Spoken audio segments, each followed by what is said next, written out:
जय राम जी की। भैया, बहुत बड़ी पंचायत है जिसमें राम जी और राम जी के भाई भरत जी के साथ अयोध्यावासी भी हैं और वन और तपस्वी लोग भी हैं जो ये चाहते हैं कि राम जीवन में ही रहें, किंतु श्री भरत जी का अलग ही भाव है। क्या कह रहे?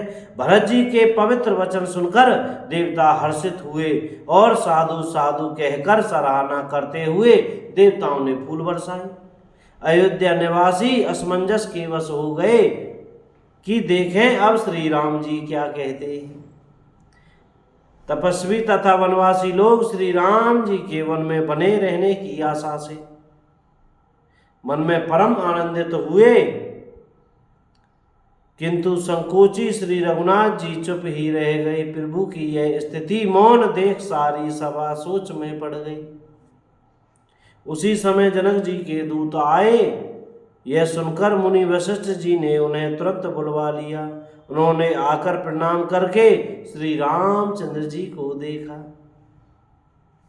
उनका मुनियों का सा वेश देखकर वे बहुत ही दुखी हुए। मुनि श्रेष्ठ वशिष्ठ जी ने दूतों से बात पूछी कि राजा जनक का कुशल समाचार कहो। यह मुनि का कुशल प्रश्न सुनकर सकुचाकर पृथ्वी पर मस्तक नवाकर वे श्रेष्ठ दूत हाथ जोड़कर बोले, हे स्वामी, आपका आदर के साथ पूछना यही है गोसाई कुशल का कारण हो गया। नहीं तो हे नाथ, कुशल छेन तो सब कौशलनाथ दशरथ जी के साथ ही चली गई।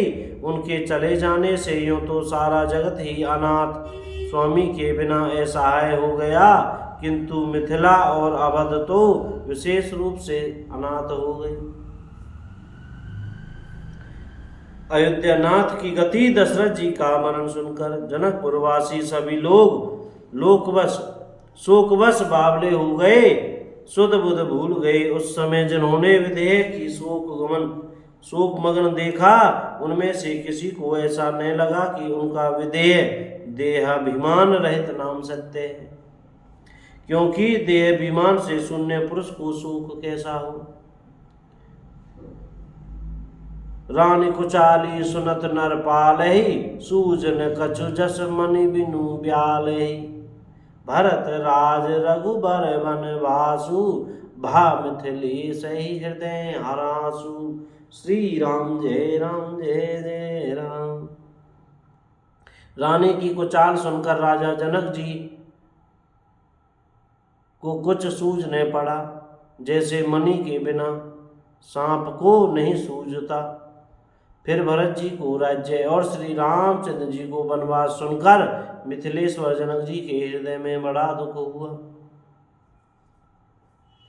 राजा ने विद्वानों और मंत्रियों के समाज से पूछा कि विचार कर कहिए, आज इस समय क्या करना उचित है।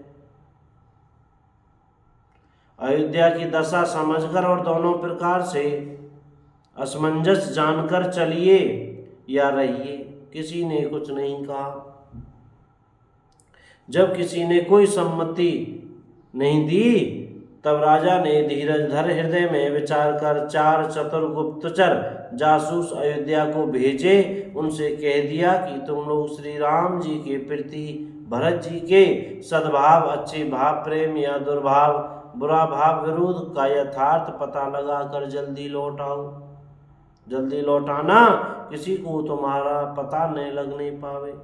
गुप्तचर अवध को गए और भरत जी का ढंग जानकर और उनकी करनी देखकर जैसे ही भरत जी चित्रकूट को चले, वे तिरहुत मिथिला को चल दिए।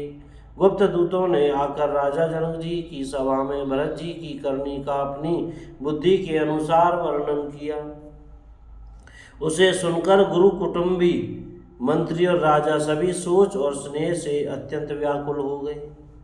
फिर जनक जी ने धीरज धरकर और भरत जी की बड़ाई करके अच्छे योद्धाओं और साहनियों को बुलाया। घर नगर और देश में रक्षकों को रखकर घोड़े, हाथी, रथ आदि बहुत सी सवारियां सजवाईं। बोलो राजा रामचंद्र की जय हो। श्री वृंदावन धाम की जय हो। अयोध्या धाम की जय हो। चमेली वन धाम की जय हो। श्री हनुमान जी महाराज की जय हो। जय राम जी की। भैया बोलने में पढ़ने में कहने में भैया कोई गलती हो गई हो तो क्षमा करते रहिएगा, और मुख में श्री सीताराम सीताराम, राधे श्याम बोलते रहिएगा भैया। जय राम जी की।